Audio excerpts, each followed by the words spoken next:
I think we can begin. My name is Eric Wooten, and I'm the director of the Mortara Center for International Studies. Welcome to what is our favorite event of the year, the annual awarding of the Lepgold Book Award. This is the 25th time that we're handing out a Lepgold Book Award. If you have looked perhaps at our website, you can see the books that have won the award over the years. And they're big books. They're books that tackle big topics, big questions. They're books that have gone on to become very influential in the study of international relations. Books written by prominent senior scholars and books written by really important young, new and upcoming scholars. And we're extremely excited for this year's book award. We're going to hand out the book award to Jeffrey Ding, who is an assistant professor of political science at George Washington University. And this book very much fits that mold. It's a book about technology and the rise of great powers.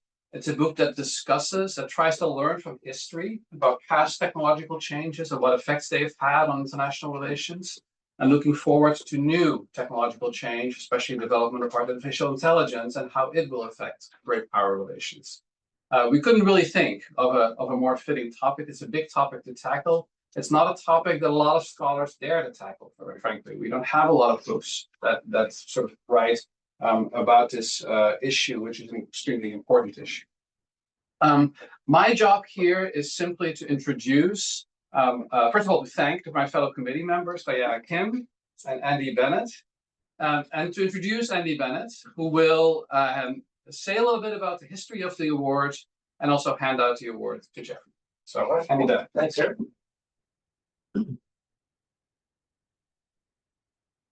So thank you. Yes, as Eric said, this is our 25th award. I think I'm the only person who's been on the committee for 25 years now.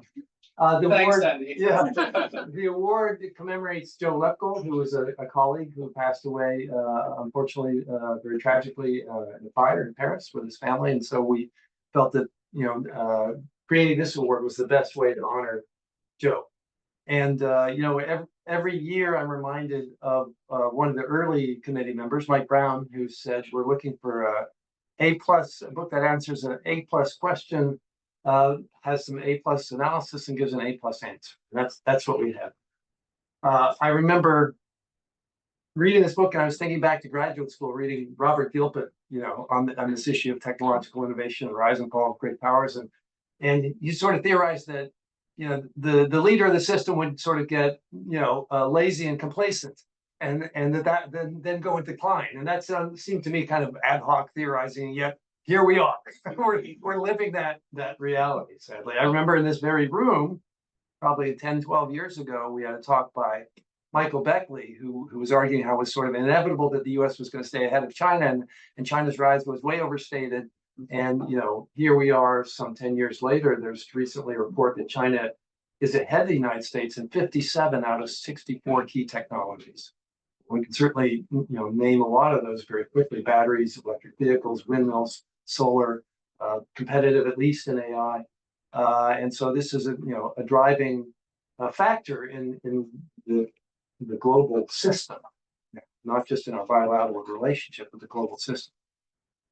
And so Jeffrey's book takes that on, asks the question of why isn't it always the first country to get to an innovation that manages to make the most out of it and to exploit it the most and to turn it into an increase in its own power.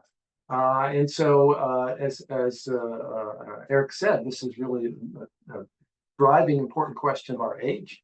It does a very careful analysis, and it's a very impressive book. So part of the Lepgold Award is actually an award. It's actually this is the most prized piece of academic bling out there. It's a medal with a likeness of Joe Lepgold on it. So let me ask Jeffrey to come up, and I'll actually bestow the award on him, and we'll do a little photo up here. So congratulations. Yeah. There we go. Right side out. Okay. You want to come up? Yeah. Yeah, sure. All right.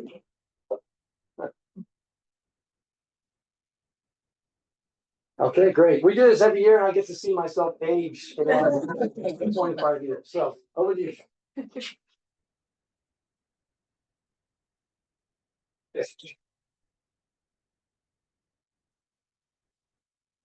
Thank you, Andy and Eric and Diana, for serving on the committee and for the generous introduction.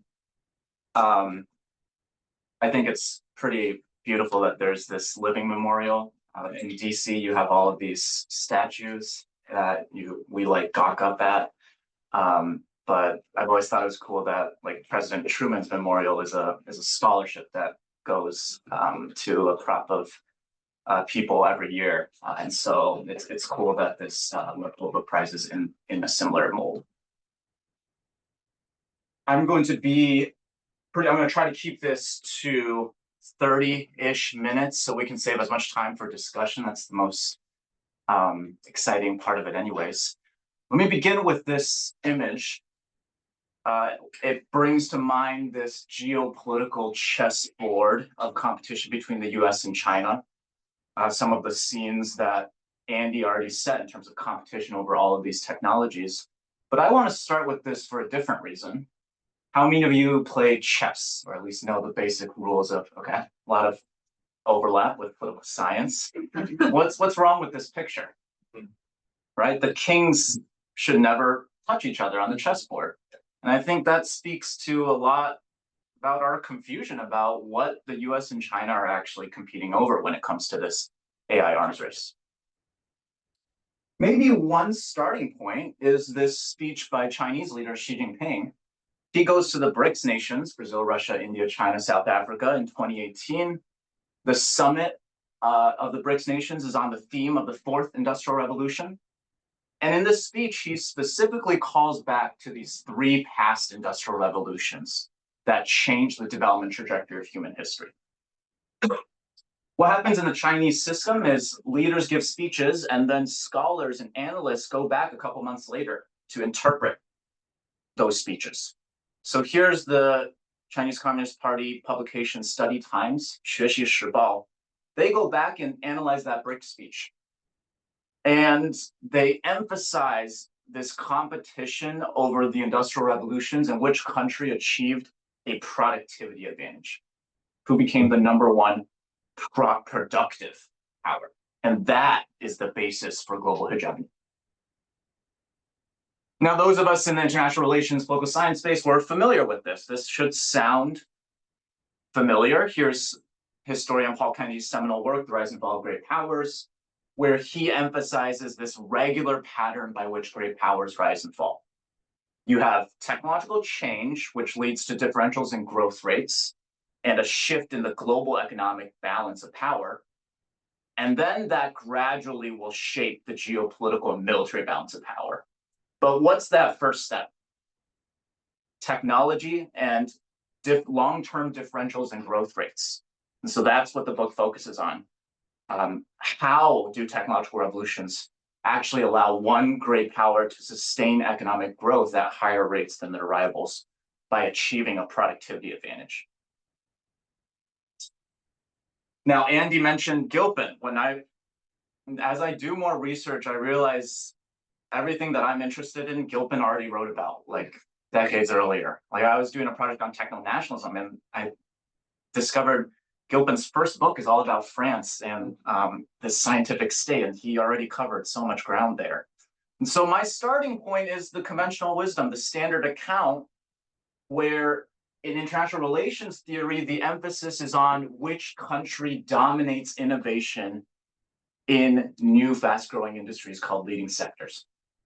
And so the country that's able to monopolize innovation, they get to benefit from all the exports, they get to reinvest those profits into a more productive economy, and eventually they achieve economic leadership. Dan Dresner summarized it pretty concisely. And this is an influential perspective in DC, where we live and work. Now, political scientists largely drew on a development economist, Walt Rostow's theory about leading sectors. And so essentially, political scientists adapted his scheme of great leading sectors, such as cotton textiles, steel, chemicals, and the automobile industry. Today, I'm going to present an alternative explanation for how technological revolutions affect the rise and fall of great powers. I'm not interested in a single sector. I'm interested in general purpose technologies, GPTs. And so these are foundational advances like electricity, the computer, the steam engine, and maybe AI that will affect economic power transitions through a different path. So Andy started with the example of electric vehicles, and I think that's a nice way to differentiate between something that seems transformative, is certainly an emerging technology that the US and China are competing over, but it's not a general purpose technology. Electric vehicles fit very much in that leading sector model where we're really concerned, okay, which country is going to produce more? It's a single sector. It has one purpose, transport someone from point A to point B.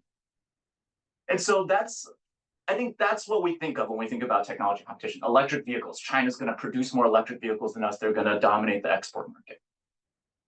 AI is different, right? What's happening in electric vehicle technology is not transforming what's happening in artificial intelligence. What's happening in artificial intelligence is fundamentally transforming what's happening in electric vehicle technology. One technology is more enabling than the other. And so what's special about these general purpose technologies is the application of electricity or AI is not just in transportation, it's also in communication, it's also in writing and code generation. The variety of uses and use cases means that GPTs have this potential to diffuse or spread pervasively across the entire economy. And once we understand how GPTs make their mark and how that differs from the leading sector model, the innovation center model, that's also going to inform what countries need to do to adapt in terms of the institutions and the policies. I focus on human capital and specifically these education and training systems that widen the base of engineering skills linked to a particular GPT. Okay, so that's the argument in a nutshell. I'm going to speed through the theory section a little bit up next. And then from the 3 historical cases, I'm going to present evidence mostly from the second industrial revolution. And then we're going to come back to that chessboard picture in the beginning and what this all means for US-China competition in AI. How do technological revolutions affect the rise and fall of great powers? Both my theory and the existing theory, they're based on this assumption that a country's success in technological revolutions is determined by the match between its institutions and what emerging technologies demand, right? Can you fit that puzzle? Can you fit the puzzle into the space?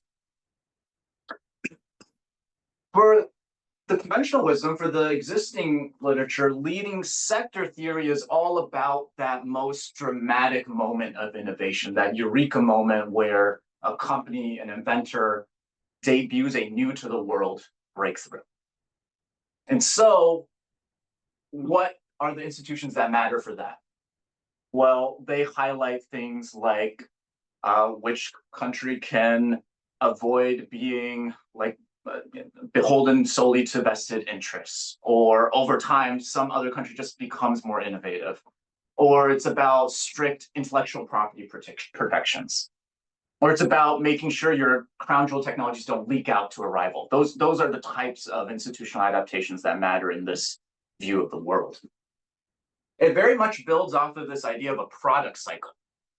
Right? Say a smartphone company comes out with a new phone that has this super amazing camera. They've invested in the R&D. They have that unique window of time before other competitors can develop that same camera technology where the innovating firm has that window to get monopoly profits. And essentially, I think what we've done in political science is largely adopted that product cycle theory and mapped it on from the firm level to the national economy level. That essentially countries have that limited window of time where they're the innovation leader when they develop a new to the world breakthrough in some specific sector, like electric vehicles or cotton textiles or the chemical sector. And they get those monopoly profits.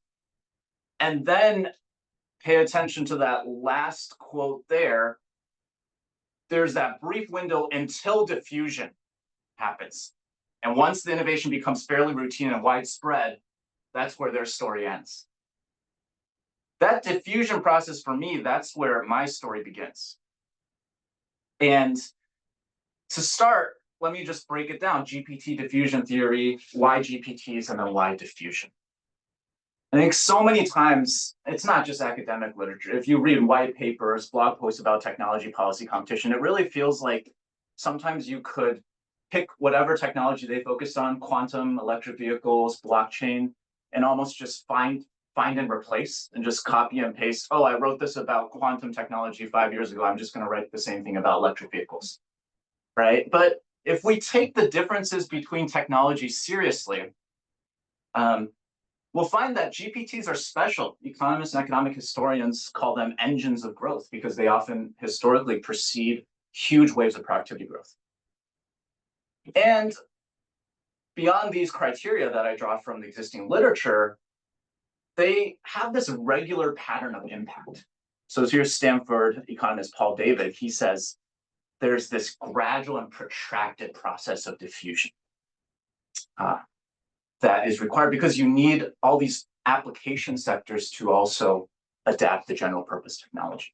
So the electric dynamo appears in 1870, late 1860s. You don't get the US, the earliest adopting country, you don't get widespread productivity benefits from electrification until the 1920s. So multiple decades in this gradual, protracted, and diffusion process. Now, why diffusion? Diffusion, put simply, is just the spread of a technology across a population of potential users.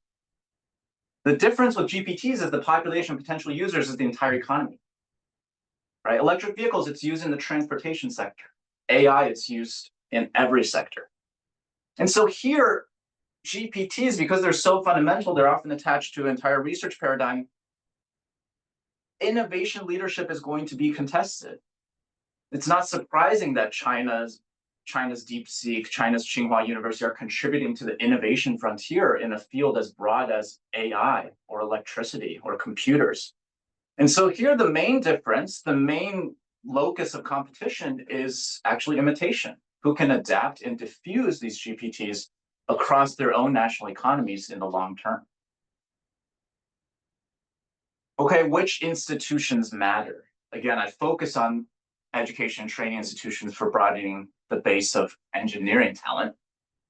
And that solves two demands of general purpose technologies. One is pretty obvious: technology races ahead and skills have to catch up. But I want to spend a little bit more time on this coordination between the GPT sector and all these different application sectors. For electric vehicles to make their mark on the economy, you don't need the electric vehicle industry to talk to the education tutoring services industry or the construction industry.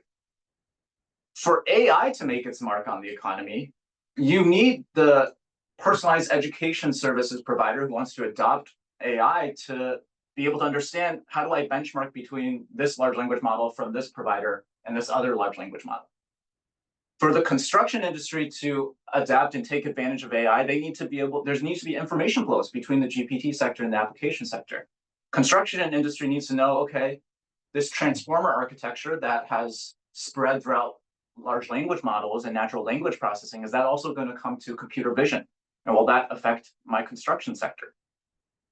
So what helps with those information flows? Well, you need to systematize and standardize engineering knowledge. That's what engineering knowledge does. It systematizes and standardizes information and best practices. And when that takes place in the GPT, that allows for the diffusion. So it's no surprise that historically, in the wake of a new GPT, you get a new engineering discipline. Think electricity and electrical engineering. Computer science, that doesn't have the word engineering in it, but it's very much an engineering-oriented discipline. Okay, if you zoned out during the theory section, here's all you need to know. We're trying to trace two different explanations for how technological revolutions affect economic power transitions. One great power sustains economic growth at higher rates than its rivals due to a productivity advantage. The first row about leading sector product cycles says this impact, there's that brief window of time, this impact should be relatively immediate. The phase of technological change that matters most is that initial pioneering innovation phase. The breadth of growth is concentrated in one or two great sectors. Institutional adaptations, it's about, if we talk about human capital-based institutional adaptations, it's about training the best and the brightest, or preventing that leading edge knowledge from leaking out. GPT diffusion theory says something different on all of these fronts.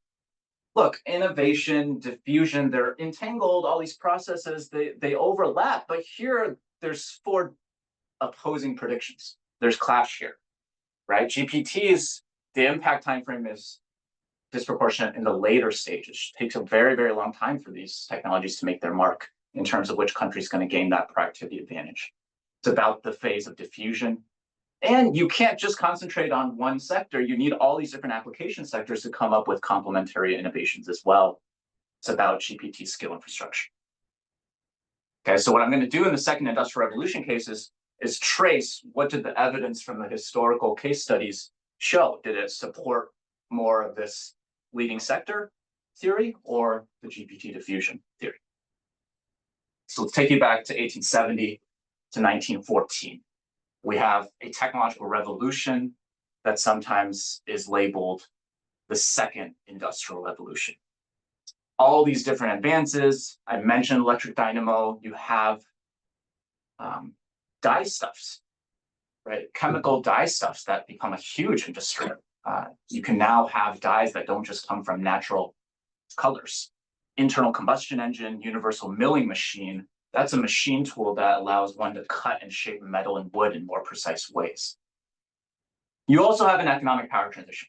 Here we have the relative decline of Britain and the rise of Germany and the US. Okay.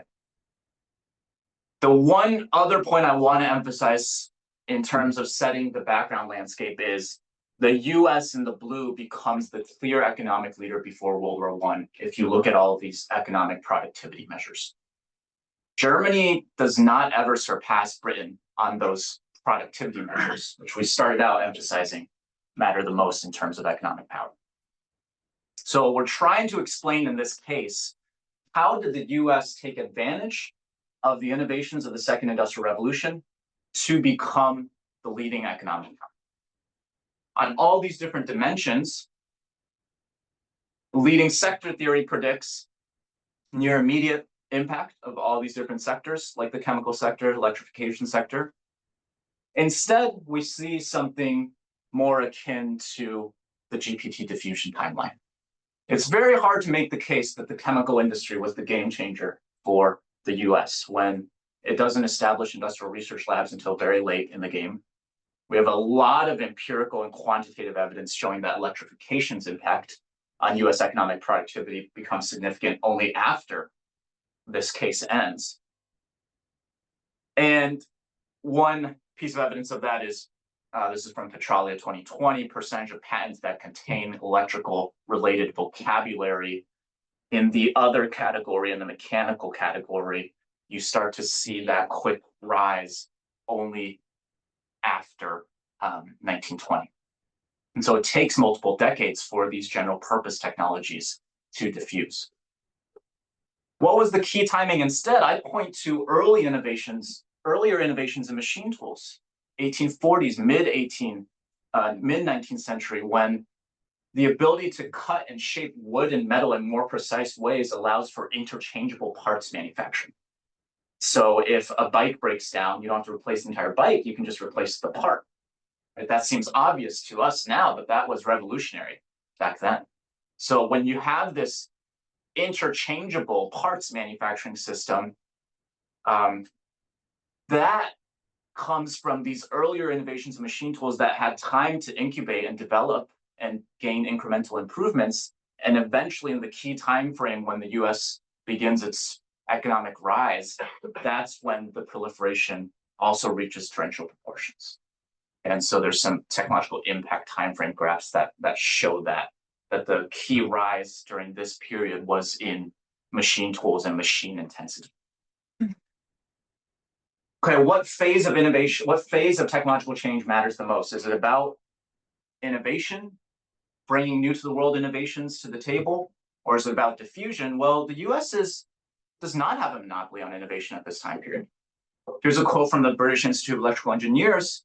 There's no real difference in terms of inventive genius, but compared to the US, where did Britain say they were behind? It's about practical application. And we see the US's diffusion advantage with machine tools in terms of outpacing Britain and Germany in machine intensity. These European countries, they send all these different study teams and inspection teams to the US to try to figure out what's happening here. What is the US's special sauce? Well, they report back it's about the eagerness of adaptation across all branches of industry. It wasn't that the US had some exclusive access to special innovations and machine tools. In fact, US diffusion advantage was so strong in this area, this came to be known as the American system of manufacturing. Productivity growth, technological change was broad-based, not concentrated in a few great sectors, reflecting a GPT at work. Okay, what does this mean for institutional adaptations? So if it's about which country adapted best to the demands of interchangeable manufacturing, then the key skill infrastructure was which country was able to broaden its base of mechanical engineering skills. Britain failed, they simply just didn't produce enough. We have a lot of data on engineering density to support that. Germany did produce enough mechanical engineers, but that engineering knowledge was not systematized and standardized. Here's one piece of evidence on that. This is a US Bureau of Education report that translated a German engineering professor who was comparing the curriculum of the different countries.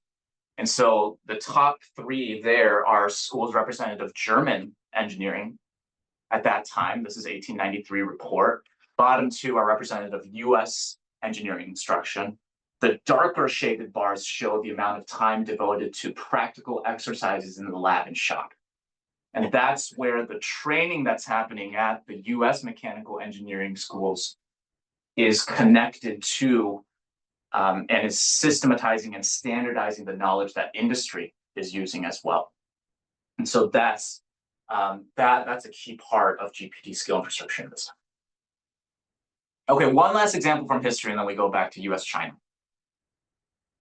I think this distinction between the type of education and training institutions my book focuses on and the function of education and training institutions in technology policy today, I think this example in chemicals illustrates it really well.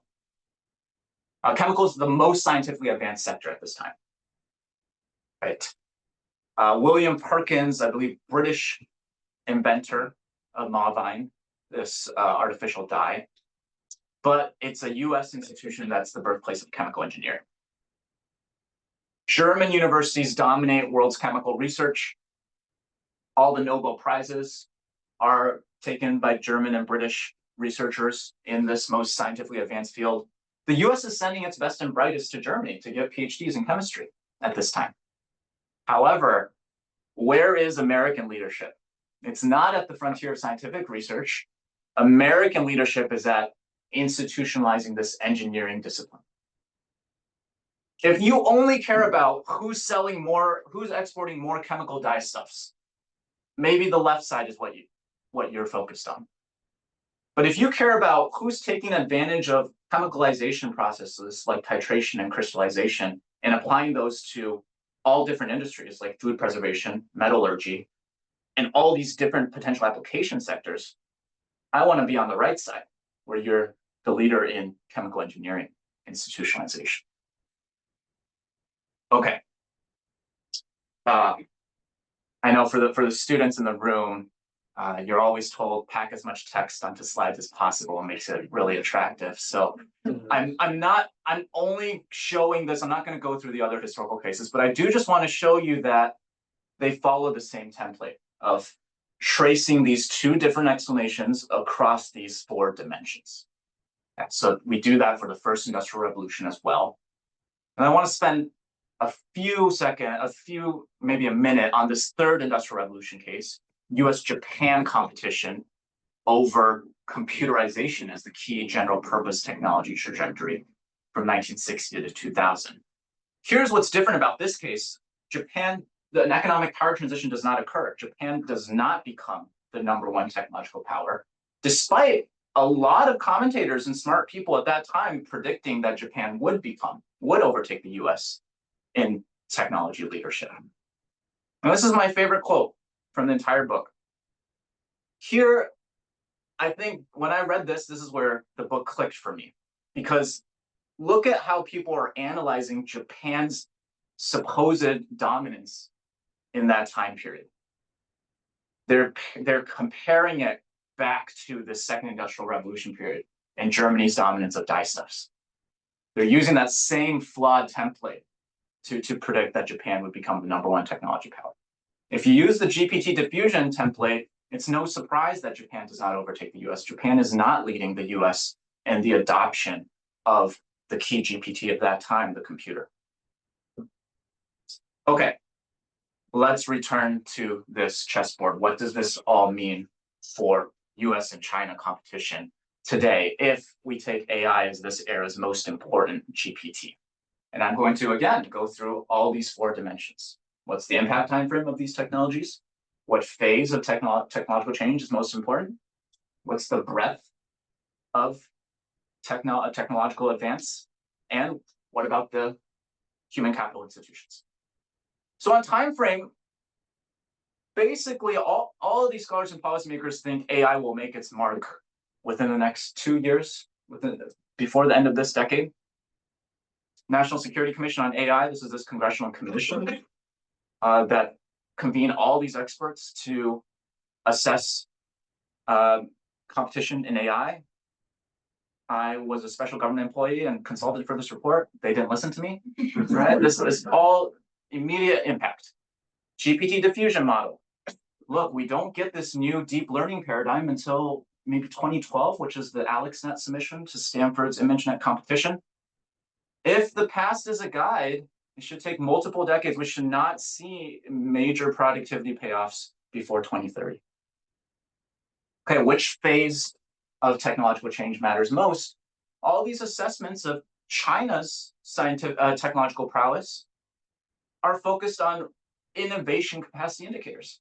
Actually, even when Andy introduced this talk, he cited an ASPI report, Australian Strategic Policy ASPI report of different critical technologies that's using innovation-based indicators. Who's publishing more? Who has the most valuable companies? Who has the most valuable startups? What about the diffusion indicators, right? On the innovation indicators, it's sure, maybe it seems like China is on the precipice of overtaking the US in technological leadership. On the diffusion indicators, what's the actual adoption rate of basic information and communications technologies, including cloud computing, industrial software? China significantly trails the US. This builds on earlier research where I say China has a diffusion deficit in scientific and technological power.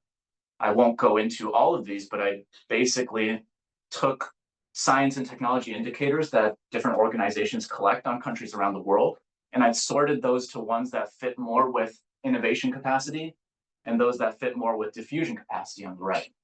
And so let's just take a few from innovation capacity. Gross expenditures on R&D. How much is your government spending on cutting edge R&D? Global R&D companies. That's what's the average R&D budget of your top 3 R&D spenders, like your Amazons, your Alibabas, your Metas. There's a research university indicator. That's your top 3 research universities global ranking. Innovation capacity, China, that average global ranking is among the top in the world. Flip over to diffusion capacity. International Telecommunications Union collects all these different indexes of information and communications technology access and use. China ranks pretty middling. What about the level of university and industry research collaboration? How often do different parts of your science and technology ecosystem talk with each other?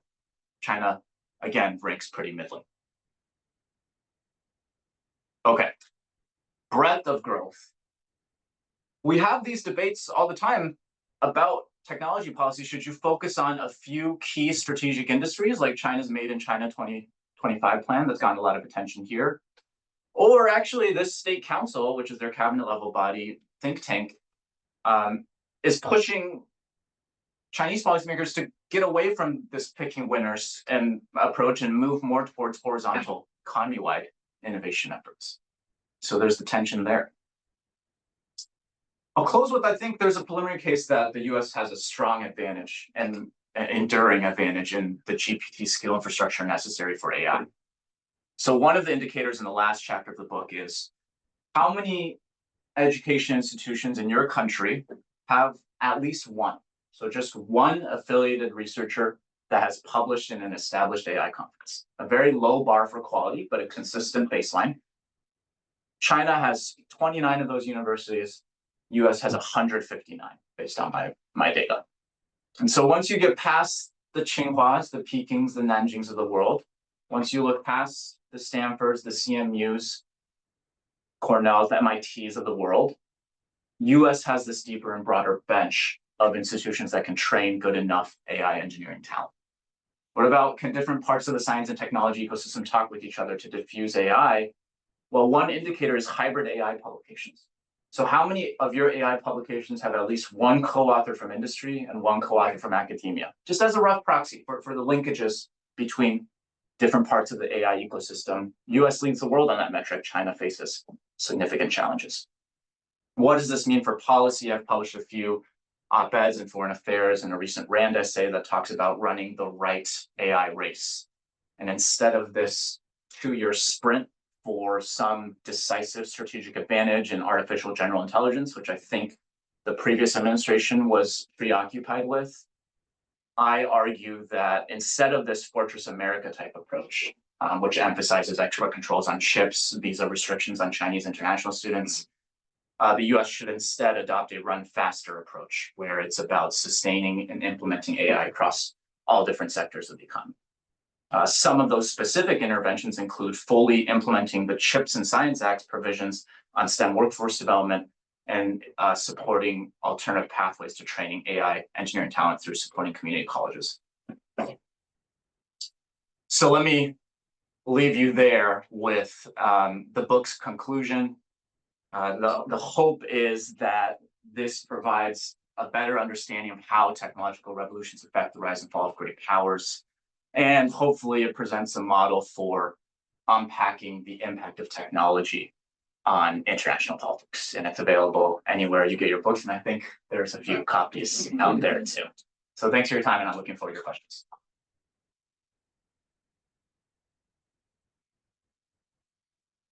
Thanks so much, Jeffrey. I can say that AI is already diffused very well in the education sector. So that's one sector where it's moving. So I'm going to take questions, but maybe I'll start off with a question. I've used my privilege here. And I'm sure you've had this question before. So to what extent is the analogy between AI and something like electricity sort of, how does that work, right? So one way in which AI might be different is that AI is developed by a very small number of very large companies and seems to be owned by those companies to some degree in a way that electricity, for example, cannot, right? And so I imagine that has an effect on how diffusion would work as well, where you have a much more decentralized technology. So is there something different about AI? I can think of other differences as well, but I'm sure you've thought about this question. Yeah, it's an important question, right? All of the section of the talk about AI comes with the caveat, if what we've learned from past cases of GPT diffusion applies in this case. And to this specific difference, I think that's interesting because most people will mention like AI is different than electricity because it has some sort of autonomous component. And so that means it can diffuse faster. This point, I haven't thought about as much in terms of the concentration in large companies. Most of the literature says that when when your country's ability to diffuse the technology is dependent on just a few big players, that slows the rate of diffusion. In a more competitive market, more decentralized market, leads to faster diffusion. It could be that, to me, I'm not.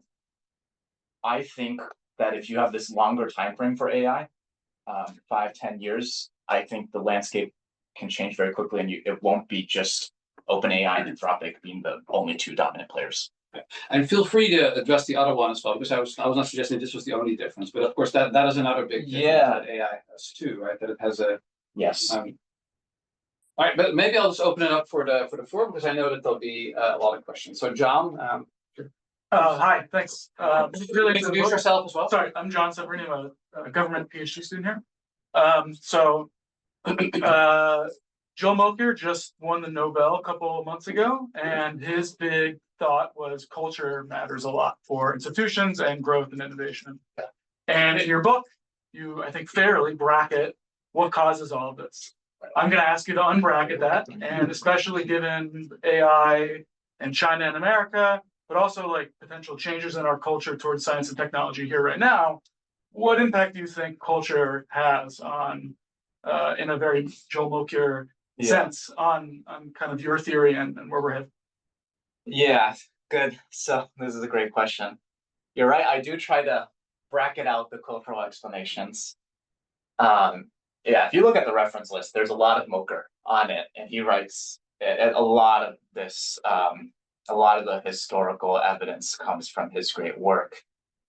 Where I struggled with the cultural explanations is I found it really difficult to measure and operationalize those, not even just within a specific time period and across countries, but then to do that, to have some sort of cultural explanation for the first industrial revolution, and then the second industrial revolution, and then the third industrial revolution. One thing that comes up with US-China, I'll give you an example where it's hard to measure. So there's a lot of talk about there's some enthusiasm gap or optimism gap between China or Asian countries about AI and Western developed countries about AI. And so to measure this, to validate this enthusiasm gap, that somehow maybe the culture of Asian countries are more open to new technologies, people will cite opinion polls saying more Chinese respondents think AI will bring more benefits than disadvantages in their life. And so I think on the one hand, you could attribute that to culture. You could attribute it to structural conditions, just that they've seen more economic advances from technology. But also, even the poll result, I find a hard time trusting, because most of these polls are from online, like Ipsos surveys that only survey the most educated population in China. So then it's very hard to compare across countries. So it's unsatisfying. I do think there's a case to be made that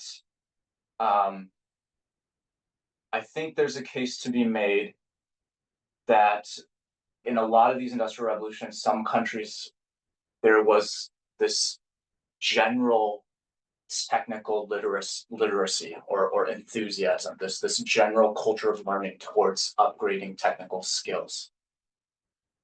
And that's where I would focus on in terms of the cultural explanation, because that seems more aligned with a GPT version of the world than some sort of cultural explanation that's optimized for one specific sector, or heroic innovation could be another sort of way of framing cultural explanation.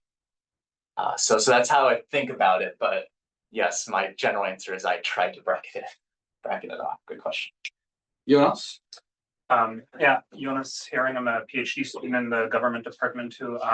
Super fascinating talk. I'm curious, where does regulation come in your story? Because at least in Europe, there's always this argument, what's really holding Europe back is not that we don't have AI research, we don't have AI talent, it's that we have too much regulation. Yeah. And if we only care about diffusion, then could one make the argument, let's get rid of all AI regulation and all AI safety, because that's what's holding back diffusion. I guess that's sort of my provocative statement. No, it's a great question. I think I have a list of like, I have a Google Doc of like to-dos or things I wish I'd done with this book project, and it would have been fascinating to look at the role of regulation in all these past industrial revolutions. Maybe an enterprising student can take that up, because think of what this with the steam engine, steamboat explosions were a huge deal, or a huge safety issue.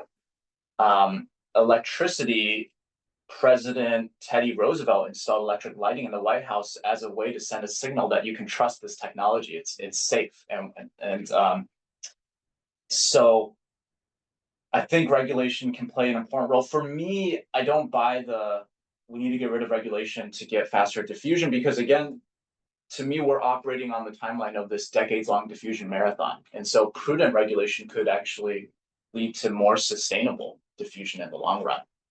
The example that comes to mind is what's the most damaging factor for the sustainable diffusion of nuclear power in the US? It's the fact that we had the 3 Mile Island accident. And so to me, I don't see that in opposition. I'm very open to the idea that the EU could be a leader in AI diffusion despite its regulatory approach. Kristen? Yeah, hi, I'm Kristen Collins. I'm a senior fellow at the Mercatus Center. I love the points you just made about the trustworthiness and that's the thing that I'm really worried about right now, and I think it hooks up to how you concluded the slides, is the political moment we're in terms of state capture risks, and the way that what Eric brought up, the way that these technologies are owned by big companies, a very small amount of them, and it's easier than ever for them to influence, I think, the current administration. I mean, I'm editorializing here, but that's like a proposal. And I know you draw on Manker Olson, but I didn't, so I'd be interested to hear more about, I guess, again, unbracketing the explanation of the variation, and are there ways in which kind of special interest and the sort of relationship of the producers of these technologies to the state shapes the diffusion, and then how that applies right now? Yes. So to me, the vested interest story, right? The Manker Olson story, and Andy talked about this in his introduction too. The vested interest story, I think, applies more to the leading sector model. Because there it's maybe like an industry that it's maybe like the horse and buggy industry doesn't want a country to invest in automobiles because they lose out. Obviously there's a lot of corruption happening in this current administration, but the vested interest story, I don't think applies as much to a general purpose technology, because it's almost like all these different application sectors are going to already start applying this technology. It's not like there's not a story where some existing industry is saying, let's slow down innovation in AI, or let's slow down innovation in electricity as much, I think, I don't think that's as salient as it would be for the leading sector story. So that's a very theoretical answer to your question, but I do think there are obviously vested interests that would slow down AI diffusion too. The education sector, the professor sector. Yeah, the professor sector. I mean, yeah, think about the software that we use we're not even at we're still at Microsoft Excel kind of basic level. Maybe one interesting thing here is, like, for me,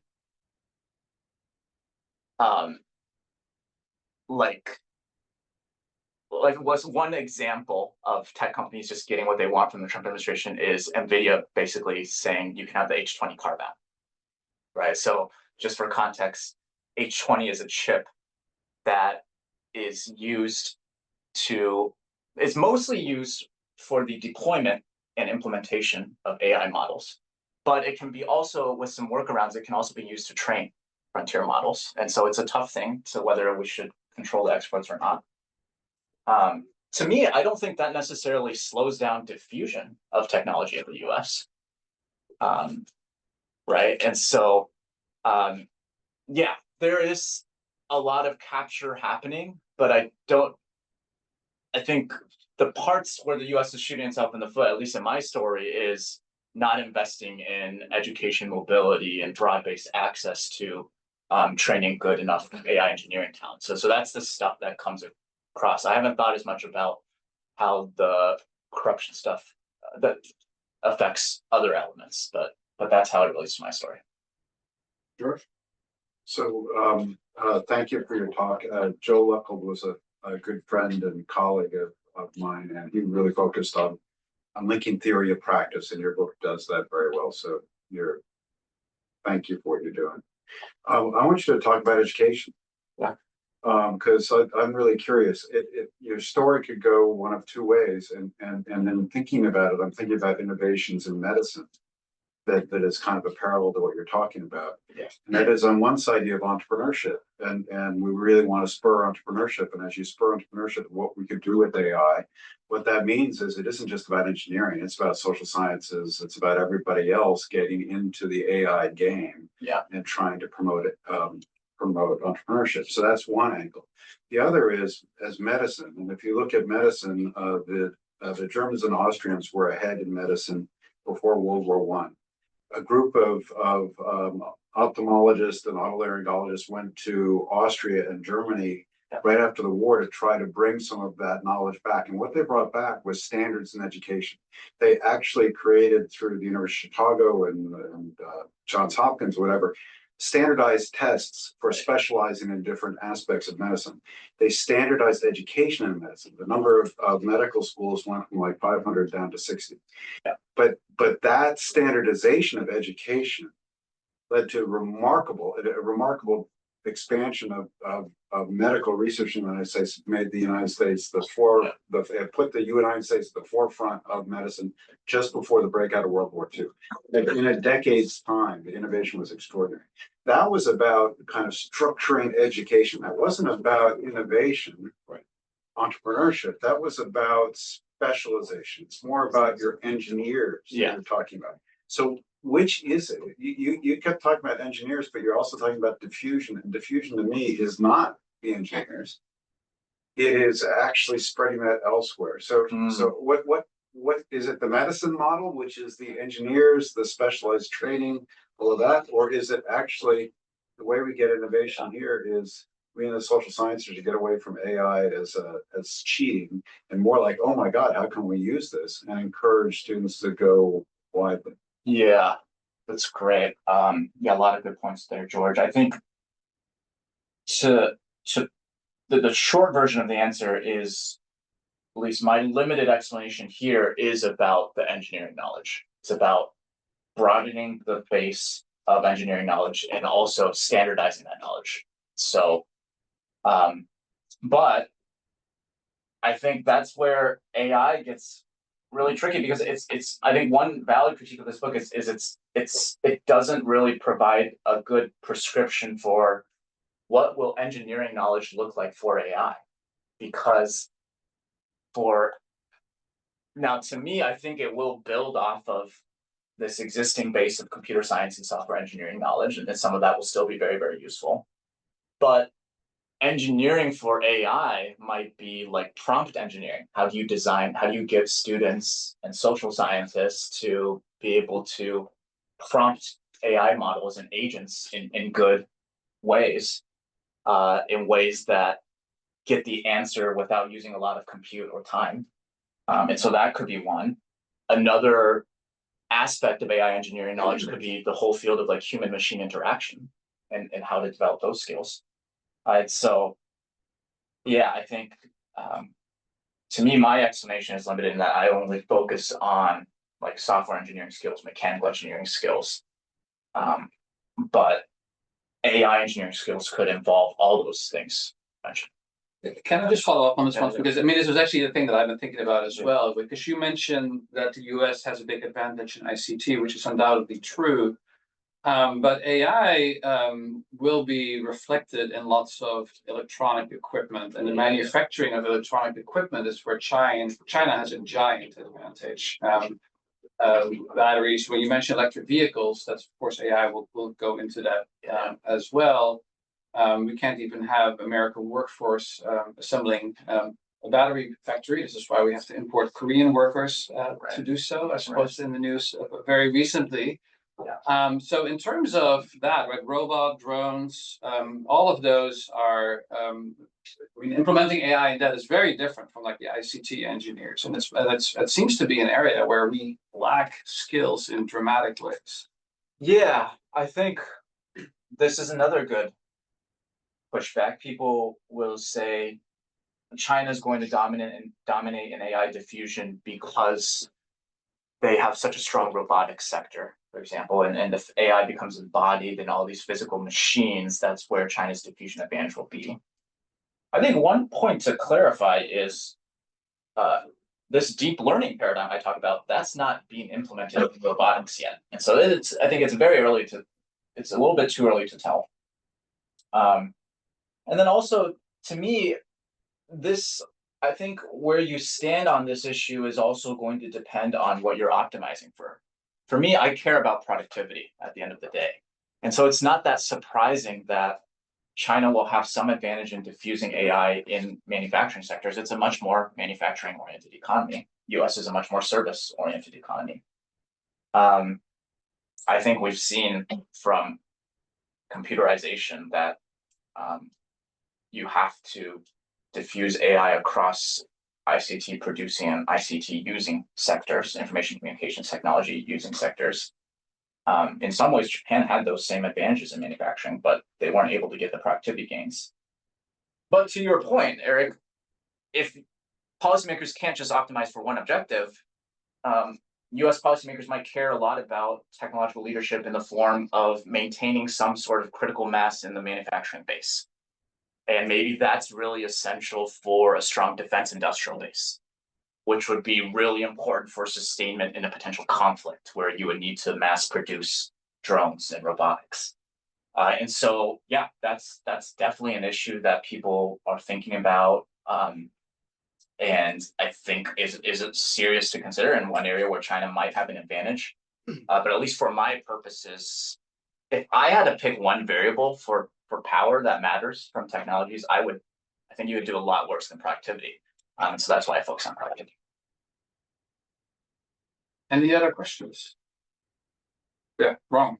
Hi, thank you. That's a great talk. My name is Nolan. I'm also a PhD student at the government department here.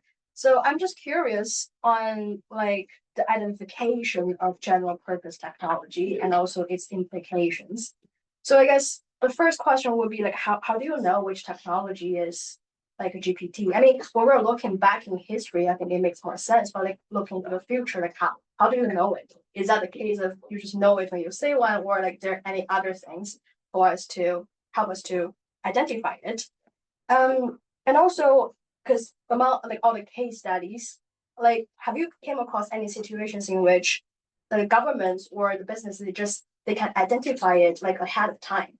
Or is that the diffusion that makes some technology or GPT? Like how does that mechanism works? And if the former is more true, like government and business they can identify it ahead of time, then does it mean like the government they can strategize about it, like facilitating diffusion just to, get some advantages from, taking that stages. So I'm curious to hear your thoughts on that. Yeah, I think one way to answer both of your questions, and then I'll specifically answer your first question. But one way to answer both of your questions is technology forecasting is really hard. If I were giving this talk in 2001, if I were giving this talk 25 years ago, it would all be about nanotechnology. Right? That was the most ambitious industrial policy under the Clinton administration. Now, have you heard about nanotechnology in the past since you started your PhD? Probably not. I think it's, European Commission, maybe a decade back, tried to identify key enabling technologies. They spent a lot of time developing this framework. And they identified a lot of important technologies, but AI was not on their radar back then, right? And so I think predictions are very hard in this space. And so in a lot of these cases, a lot of governments went all in on one particular technology trajectory that didn't end up bearing fruit. Like in the US-Japan competition, everyone was concerned about Japan had this like 5th generation computing project. People were like, oh, Japan's going to race ahead on computing. But that was about building larger and larger mainframe computers at the same time as technology was going towards personal computing and smaller computers. So how do you know which tech is a GPT if it's really hard to forecast, hard to predict? I think we're starting to get better indicators. So I mentioned Petralia's work. He has this way of measuring the GPT-ness of a technology based on patent indicators. And so let's take blockchain, biotech, and machine learning as 3 potential GPTs in this current period. Well, what you can do is look at the patents that cite machine learning patents, biotech patents, and blockchain patents. And then the patents that cite those patents, what is the diversity of technology classes that are in that pool? And so if it's more diversity, then it might suggest that one technology has a higher GPT-ness potential than another. And so people who have done those studies have found that machine learning has a higher GPT-ness potential than some of those other candidate technologies I've mentioned. And so there's starting to be work done on that type of early identification. In these past cases I studied, governments did not have access to that level of data. So there wasn't that type of forecasting work done. Again, limitations to that, but there are some, and people have done a similar exercise with job posting data as well, if you're interested. All right, I think I see one last question all the way in the back, and then we'll have to stop. Yeah, thanks, Professor. Great talk and great book as well. My name is Austin. I'm a master's student in the Asian Studies program. I'm kind of curious. You've talked about how, especially a lot of contemporary debates about AI, have adopted like a leading sector approach to structural policy, especially those advocated for by a lot of the leading companies in the space. And it seems they've found an administration that's very sympathetic to those views. But I'm curious, do you think America's kind of general institutions, whether that's our scientific and research infrastructure, whether that's our private firms and companies, do you think they're more structurally geared towards adopting a leading sector approach or a GPT approach? And if you were in a policymaking position, what would you do to lean them more towards a GPT approach? Yeah, it's a great question. Well, and I think this goes back to Eric's point in the beginning. Maybe a good example is the CHIPS and Science Act. So this is the most ambitious industrial policy since post-World War II era. The CHIPS plank is what gets all the attention. I think our system might be more structurally geared towards being able to do the CHIPS plank, which is let's focus a lot of attention on a few of the leading companies like Intel's, or try to get TSMC to come and build production capacity in the US. And we want to increase the domestic production capacity in this very specific technology, in this very limited sector. People forget there was a whole science plank, and that's where there were a lot of enterprising investments in growing a broad-based STEM workforce. I'll give you one guess which plank got implemented faster and got more of the authorized money actually allocated, right? The concentrated narrow interests got advocated for that CHIPS money, and that's been implemented much faster. By definition, almost GPT diffusion-oriented policy is really hard to do because the benefits are dispersed. The benefits are diffuse. And so it's hard to have a concentrated lobby come and say, hey, let's make each education institution 1% better at training engineering talent. And so I would say that's what makes GPT diffusion policy hard. And there is a structural element to that. Well, thanks so much, Jeff. So there is a reception next door where we can continue this conversation. But before that, let's thank Jeff for stimulating.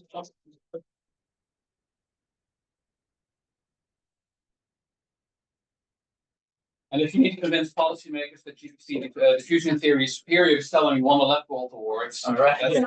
I'll wear the medallion. Wear the medallion. That should make work.